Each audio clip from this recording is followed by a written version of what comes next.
Hey everybody, this is Erica Bruce. I know it's been a while since you've seen me. I'm here representing Lifestyle Listed, my real estate brand, and Trestle Times. I recently became a commercial agent with Verani, also still a residential agent for a few reasons. One, to increase my bandwidth of what I'm capable of doing, some things that in our particular city are very much needed. And of course, to bring in additional revenue. And I love learning all the time. The presentation I'm going to give you is something that was discussed in a legal summit about housing updates that have recently changed laws. Not all of the housing updates, but just a few that I chose to share with you. And you can look them up. I'll share with you a link at the end of the video so you can check that out. Our housing supply. It is said that we will need about 60,000 new residences by 2030 and possibly 90,000 by 2040. Now, the numbers are different depending on who you ask and what type of housing they're talking about. But we do need housing. That is part of the reason why we've had the increase in housing prices is because lack of availability. So these rules apply to building, safety, and just general overall knowledge that I thought some of you, or maybe all of you, would like to know. The first one is actually about leases. So for any of you that lease property or own property that's for lease, this would be, or even renters actually. So the eviction process, House Bill 60, eviction at the end of lease term. In any lease that's longer than 6 months, the landlord can opt to notify the tenant ahead of time that they will be evicting them, and it's mandatory statewide. This makes it predictable for landlords and tenants to know when they're moving. It decreases litigation and ambiguity, but it only comes into effect July 1st, 2026, and for leases that are made July 1st, 2026 and after. So tenants, if you do want to actually stay for more than a year, tell your landlord. If you pay well, I'm sure they would like to keep you on as a tenant for more than a year. That way they don't have to turn over the property every year, right? This is a big one, residential and commercial zones, and this is a great one for Franklin. House Bill 631, it permits housing in commercial zones by right. It encourages adaptive reuse. We have a lot of things that could use adaptive reuse to provide additional housing. However, infrastructure must support the housing, like water and sewer. Height exemptions may apply.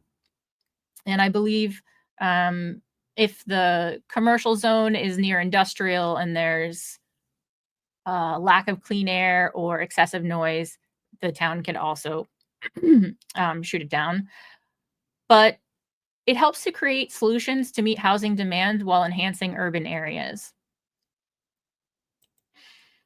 Occupancy limit. Now, before you get all weirded out by this only applies to places where occupants are not related to each other. This is unrelated occupants. So there's a minimum of 2 persons per bedroom. And this isn't effective until July of 2026, but it keeps towns from using occupancy rules to indirectly block renters or certain household types. And it ensures consistent, fair occupancy rules across the state. And it helps landlords, developers, and residents avoid discriminatory or arbitrary limits. For this, think kind of like college dorm housing or apartments that are rented to college students, that sort of thing. Parking requirements.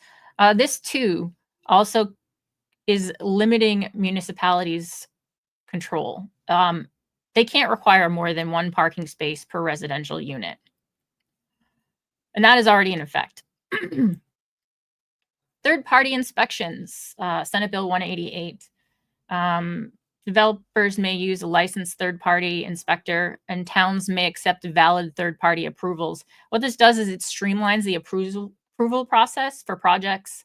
It enhances efficiency, ensuring compliance, and speeding up approvals for developers and property owners alike.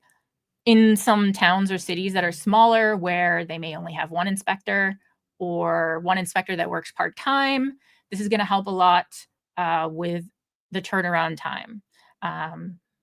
Maybe the inspector only works 1 week a month to go look at stuff. Well, this would allow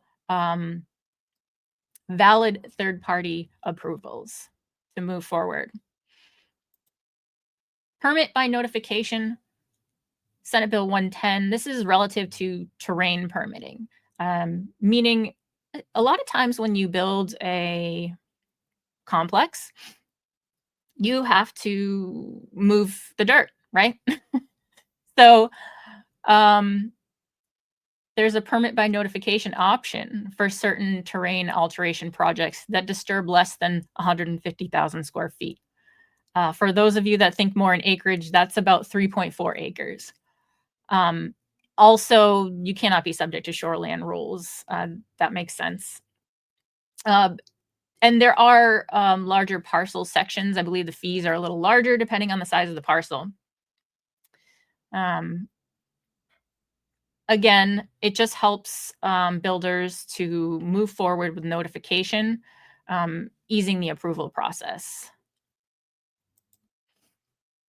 The ZBA appeals procedure, House Bill 296. So prior to this, which is effective September 13th, 2025, towns had a standard of within a reasonable time limit, and then they could make that whatever it needed to be for their discernment. This made it difficult for people building to know what the time limit was, depending on the location or the situation or the, I don't know, maybe the zone. Now it's just straight across the board, 30-day timeline for zoning board appeals. That way everyone knows what it is, and if you miss it, you miss it. Driveway standards, Senate Bill 153, driveway permit law.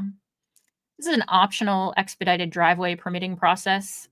It's only for major entrances for residential developments, 20 units or greater, like a large multifamily or apartment-style developments that need driveway access to a state or public way. It does have a fee and a retainer. And you can see in the picture, this kind of shows like what that would be like. So in order for you to start putting vehicles in here, you need access to the road. This is specific state-owned ways. This is specific to state-owned ways. Keep that in mind. So that's it for today. If you have more questions or want to look up the bill's detail, I suggest you check out gc.nh.gov. There's also a site you can track bills from any of the states in case you have properties in any other states. That's www.billtrack50.com/info. And if you have any residential or commercial property you're interested in buying, selling, or leasing, please give me a call, 603-717-6237. Everyone have a wonderful day. I hope this information was helpful.